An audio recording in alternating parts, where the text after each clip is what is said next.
Ustadz Somad, saya kena penyakit insomnia, gak bisa tidur malam. Jam 2 malam mata saya masih berkedip-kedip. Bismika Allahumma ahya wa amut, gak mempan. Sebabnya apa Pak? Sebabnya saya beli tanah. Setelah beli tanah, tanam kelapa sawit, dipupuk, dijaga, 3 tahun berbuah. Pas mau dipanen, sudah dipanen orang duluan. Ternyata tanahnya bermasalah, dibawa ke pengadilan, dia yang menang. Akhirnya sampai jam 2 malam gak bisa tidur. Apa yang terlintas dalam pikiran? Kenapa beli tanah, kenapa tanam sawit, kenapa beli tanah, kenapa tanam sawit, kenapa diambil orang, kenapa dulu gak ternak ikan aja, kenapa gak ternak puyuh. Berbulan-bulan gak bisa tidur. Akhirnya pergi ke psikiater. Pak psikiater, ya saya sudah 2 bulan gak tidur-tidur Pak psikiater. Akhirnya Pak psikiater buat resep. Ini obatnya, yang ini dimakan sebelum makan, yang ini dimakan setelah makan, yang ini 3 kali, yang ini 2 kali. Akhirnya memikirkan resep itu, makin gak bisa tidur. Dimakan, tertidur. Dosisnya habis, terbangun. Kenapa beli tanah, kenapa tanam? Setelah dimakan, muncul masalah baru. Terlalu banyak makan obat, terjadi kekacauan tubuh. Akhirnya kena buah pinggang, muncul masalah baru. Sampai akhirnya saya ketemu MP3 Ustadz. Saya dengarkan sebelum tidur malam. Begitu saya dengar, saya tertidur. Makanya saya tidak marah kalau ada jamaah tertidur. Itu menunjukkan jiwanya tenang. Karena dia tidak kena penyakit insomnia. Orang Amerika, orang Eropa, mobilnya mewah, apartemennya cantik, rumahnya megah, duitnya banyak, dolarnya bejibun, gak bisa tidur karena masalah hidup dunia. Kita naik angkot kelewatan gang. Itu menunjukkan apa? Di mana letak ketenangan itu? Huwallazi anzala sakinata fi qulubil mu'minin. Dia yang menurunkan ketenangan ke dalam hati orang yang beriman. Oleh sebab itu maka iman ini mesti disiram dengan ilmu. Majelis ilmu adalah majelis zikir. Majelis ilmu adalah majelis turunnya rahmat dan barakah. Majtama'a qaumun fi baitin min buyutillah. Sekelompok orang berkumpul di rumah Allah, yatsluna kitab Allah, membaca ayat-ayat Allah, wa yatadarasunahu fima bainahum, mengkaji isinya. Nazalat alaihimus sakinah, turun ketenangan. Wasyat bihimur rahmah, turun rahmat kasih sayang Allah. Haffat bihimul malaikah, dikelilingi oleh para malaikat.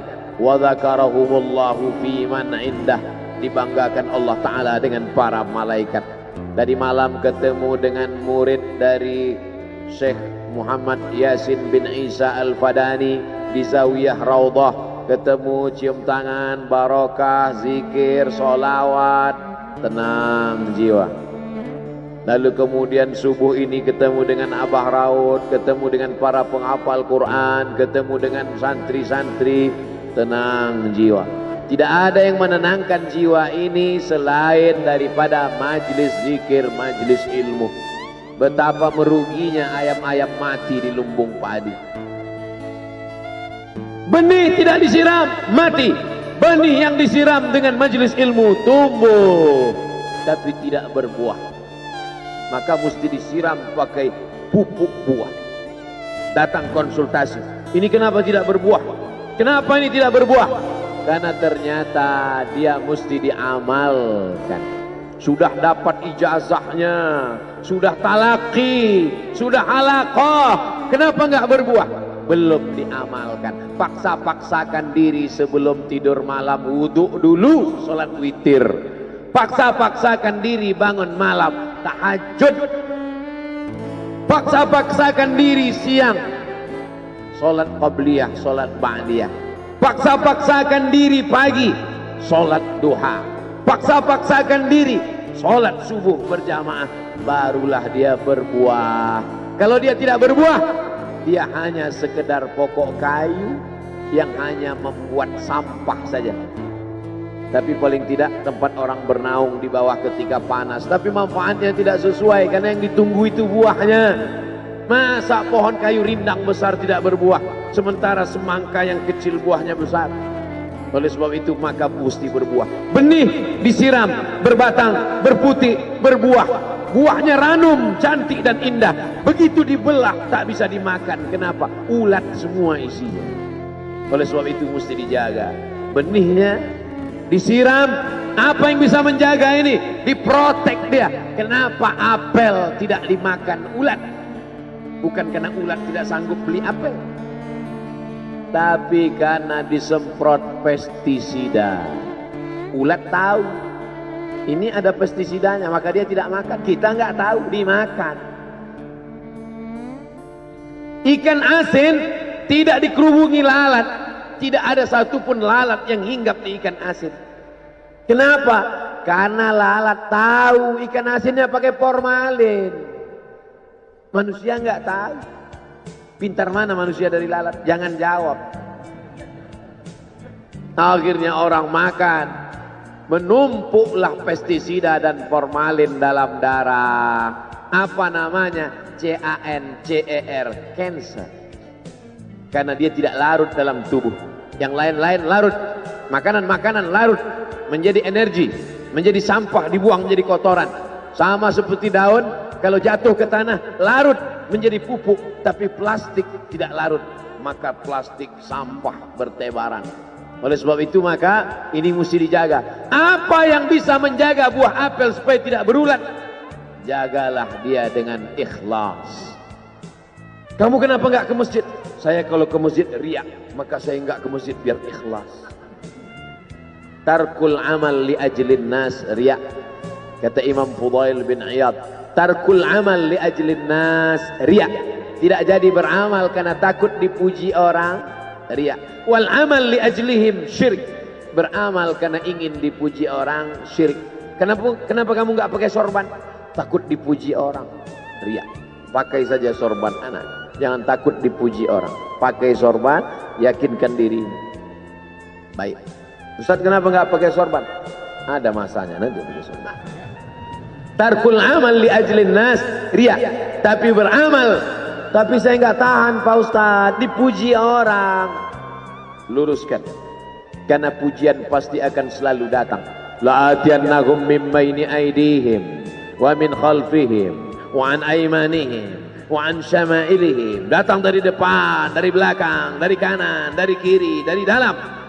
Alladzi yuwaswisu fi sudur, dari dalam, dari depan, dari belakang, dari kanan, dari kiri, dari dalam, dari dua aspek, minal jinnati wan nas, dari yang zahir, dari yang batin, berdatangan dia. La ughwiyannakum, aku akan goda anak cucu Adam. Sampai kapan? Madamat arwahuhum fi ajsadihim, selama roh masih bersemayam dalam jasad, selama masih hidup, dia terus menggoda. Kapan kita berhenti dari godaan ini? Nanti setelah terbaring, terbujur kaku, bahkan sampai mau sakaratul maut pun dia tetap menggoda. Itulah makanya orang berzikir tidak bisa digoda waktu sakaratul maut. Kenapa? Karena la ilaha illallah akan terngiang di telinganya.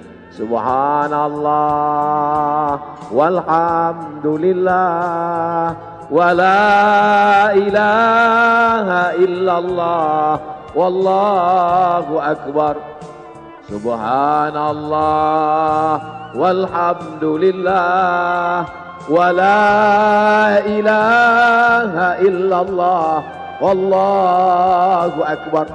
Kalau itu diucapkan sekali, 10 kali, 100 kali, 1000 kali, terngiang dia di telinga kita. Bahkan ketika kita mau tidur malam pun terngiang dia. Bahkan ketika kita mengigau di tengah malam pun itu yang terngiang. Maka saat mau sakaratul maut pun itu juga yang akan datang.